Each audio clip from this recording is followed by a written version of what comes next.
Excerpts from the book Indians of Skagit County, Part 1, General History, by Chief Martin J. Sampson, part of the Skagit County Historical Series, published by Skagit County Historical Society. For more information on this topic, contact Skagit County Historical Museum. Letter from Vi Hilbert, Skagit Elder and Director of Lashutseed Research, May 2nd, 1998. Indians of Skagit County is a publication that has filled the void that has existed concerning the first people of this land. Martin's information is the first voice of the first people to educate the public in printed form. He is following instructions from his mother and our ancestors to educate those who had not benefited from traditional teachers. His information was from the inside, a book coming from the voice of the culture itself and not from an outsider. Even going against the criticism of their time, some of these historians allowed their memories to be audio taped. These historians were honored for their gift of memories. They had been instructed by their families that this is a responsibility earned by each of us who inherit the tradition of historian for our people, for our culture. They were ahead of their time in trusting technology to bring their voices to the future. Thank you for listening traditionally. Forward. Indians of Skagit County by Chief Martin J. Sampson was first published in 1972 and is thought to be the first such book written by a Pacific Northwest Indian. Chief Sampson captures the complex cultures of the various tribes, bands, and clans who lived in Skagit County for millennia prior to the arrival of the first white people. It is not intended to be an academic history. It is an historical reminiscence that captures the stories and culture as reflected in Chief Sampson's life experiences and in the stories passed to him by tribal elders. Its significance is found in the way it captures this era, complete with the language, biases, and conflicts of its time. Indians of Skagit County will always be an important primary source, written by a tribal elder, and is not the endpoint of understanding, but a good starting point, which will always be part of our history. Jesse G. Kennedy III, Ph.D. Member, Skagit County Historical Society, Publications Committee 2014.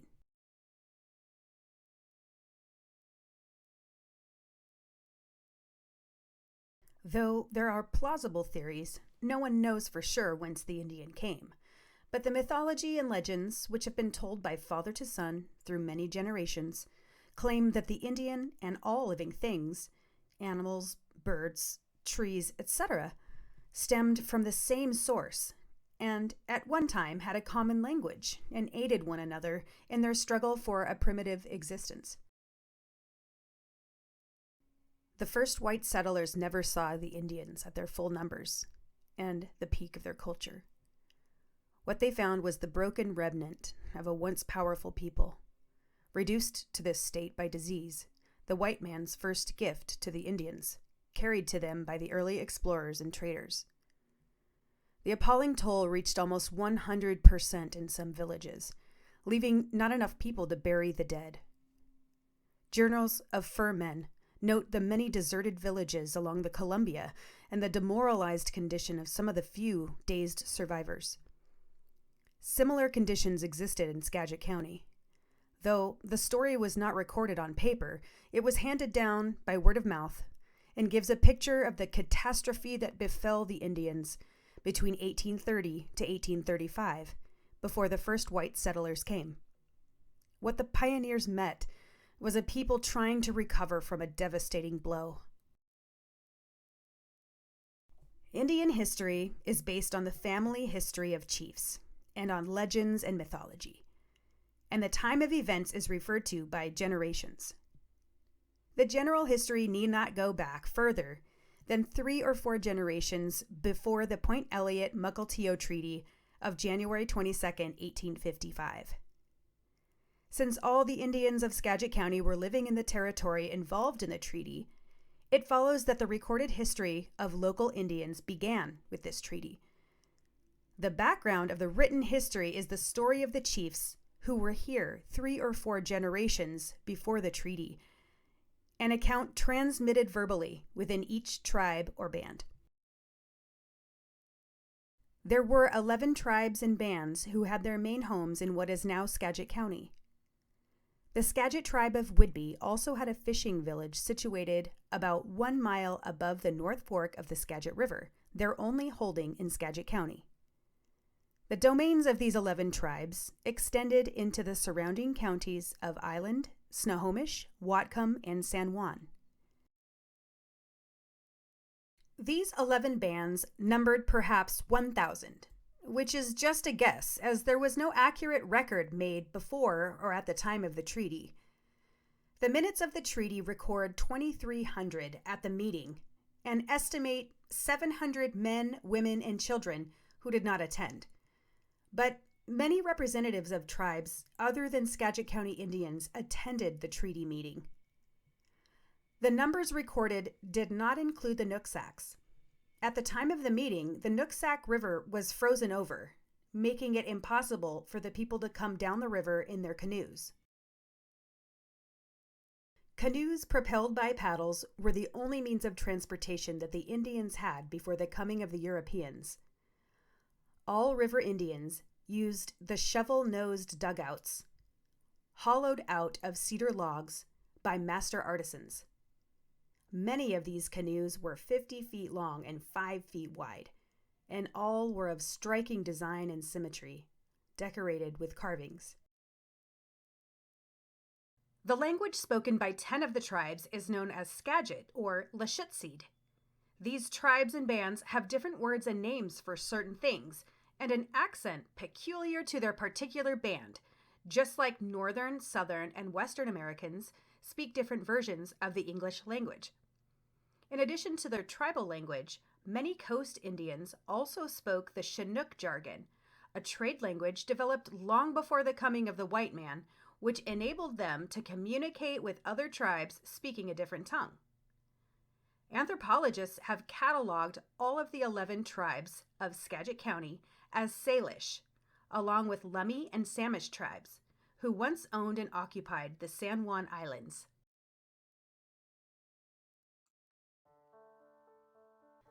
The Life of Vi Hilbert, found on historylink.org. Essay 7130 by Janet Yoder, posted November 29, 2004. Vi Hilbert, a member of the Upper Skagit tribe, had as her life's work to preserve the Lushootseed Puget Salish language and culture. Vi learned Lushootseed, the language of Chief Seattle, as a child, listening to her parents. This recollected knowledge allowed her to help the linguist Thomas Hess transcribe and translate early Lushootseed recordings of elders, including Vi's parents. With delight, Vi quickly learned to read and write this oral language. She went on to teach the Lushootseed language and literature, traditional stories, at the University of Washington. She co-wrote Lushootseed grammars and dictionaries and published books of stories, teachings, and place names. Vi taught hundreds of students, inspiring a few to become Lushootseed teachers and others to support and further her work. She generously shared Lushootseed language, stories, and traditions with organizations such as the Burke Museum, the Seattle Art Museum, United Indians of All Tribes, Tillicum Village, Seattle Storytellers Guild, and the National Storytelling Association. Vi brought out Lushootseed with every audience she addressed, especially traditional gatherings, so that this ancient language can be heard throughout Puget Sound, where it has been spoken for centuries. Vi Hilbert passed away at her home in La Conner on the morning of December 19, 2008. The Indians lived in villages for mutual security. Along the saltwater areas, the people dwelt where there was fresh water, building their permanent houses near the larger creeks. The houses had the general outlines of our modern ones, with straight walls and gable roofs. Posts and cross timbers were of logs. Plates, rafters, and sills were of cedar poles. The roof and walls were made of split cedar planks, as were the benches around the inside walls of the house. Benches served a double purpose, used for beds and seats. In this all-cedar house, open fireplaces were placed in the middle with openings on the roof for the smoke to escape. Many of these dwellings were built large enough to accommodate several families. In fact, remains of a few of these houses have been found that measured 1,000 feet in length. Temporary houses on food-gathering expeditions away from the village were constructed of poles covered with cattail mats. The primitive tools were skillfully fashioned from material at hand, including stone, horn, and hard wood. Bows were made of hardwood and arrows of cedar or other straight wood tipped with bone or stone heads. Native spears were straight cedar shafts tipped with hardwood. Puget Sound Indians were second to none in basket-making skills and design. The basket was all important in everyday life since it was their carrying receptacle. There were the big baskets for backpacking, the tightly woven ones for water and cooking. There were berry baskets and coarsely woven ones for carrying clams, and other types. Many different fibers were used in the manufacturing of baskets, such as long, slender, whip-like roots, grasses, cattails, and the inner bark of cedar trees, furnishing the major part of the material. Willow bark and the slender willow twigs were also used. For tying purposes, a tough, durable cord was fabricated from the bark of the wild cherry tree. Native-made dyes of sharply contrasting colors were used to bring out eye-catching designs. The art of making and using these dyes has gone largely into disuse now, but the older people will always remember the beautiful Indian baskets of yesterday. Basketry and the weaving of the useful cattail mats occupied much of the Indian housewife's time. Fiber nets and spears were used to catch fish, and clever traps were used along the riverbanks and across creeks for the same purpose. Fish, especially salmon, was the mainstay of life and was dried and smoked in huge quantities and stored for the lean times. Without this important food asset, there would have been hunger at times when hunting conditions were not good. The Indians of Skagit County, in common with other Puget Sound people, were the most fortunate natives in the United States regarding food resources. The forests teemed with game: deer, bear, elk, grouse, and goats in the high mountains. Berries of many kinds grew in profusion and were dried and stored for winter use. Roots of the camas, fern, cattail, skunk cabbage, and other plants were dug and eaten fresh or dried and stored for future consumption. Certain of these roots were ground and used as flour. Along the waterfronts were millions of ducks and an endless supply of delicious clams, native oysters, crabs, various kinds of fish in untold numbers, of which salmon was king. Fish oil, rendered and stored in large quantities, was also an important item in the Indians' larder, serving many purposes. It was butter, dressings for salads or for dried berries and dried fish, skin conditioner, and a valuable article in trade, owing to its many uses. Another proved commodity was grease derived from bear fat. Outside of sickness or unusually inclement weather, there was little excuse for Puget Sound Indians going hungry. Cooking was accomplished by 3 methods: broiling by threading fish or meat on sticks and exposing to the fire, baking in hot ashes or hot rocks, with perhaps a layer of seaweed added to induce steaming, and boiling in watertight baskets or wooden baskets containing water into which hot rocks were dropped until the meat became tender. Frying food was unknown until the white man came. Experts have said that the coast Indians, while cooking the native way, had a diet superior in vitamins to that which we enjoy today. Before the advent of the white man, much trade was carried on among the various tribes, with large numbers of people often traveling great distances in their seagoing canoes on trading expeditions. Business was carried on mostly by barter, but there was one medium of exchange which passed as cash and would buy anything up and down the Northwest Coast and Puget Sound: shell money. This legal tender was the slender, tube-like dentalium shell, strung on cords with a certain number of value to its length. This precious shell only grew in the waters of the west coast of Vancouver Island. Its value continued for some time after the first white traders came, but now specimens are only seen in museums and collection.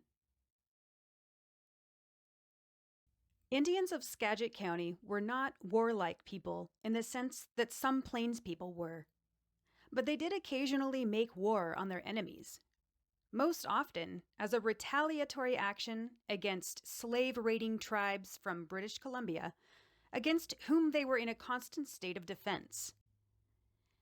Heads were taken as trophies, villages were burned, and captives became slaves of the victors. Warlike activity, since the coming of the pioneers, has consisted mostly of small-scale feuds among local bands. War scares experienced by the early settlers of Skagit County were usually the result of wild rumors. It is recorded, however, that troops were sent up the Skagit River in 1881 when the untreated Indians resisted surveyors laying out lands that the local Indians had felt had never been fairly acquired. But the matter was settled, and to the Indians' disadvantage. Each of the tribes had a territory which they owned, controlled, and governed by a chief, sub-chiefs, and headmen in a council. Each tribe respected the holdings and rights of the owners. The general council of the tribe was open to all members, including women. However, the decisions on tribal matters were left to the chiefs and the council. Except in times of emergency, tribal organization was rather loose and tribal boundaries flexible according to the needs of the inhabitants. But these people were definitely organized.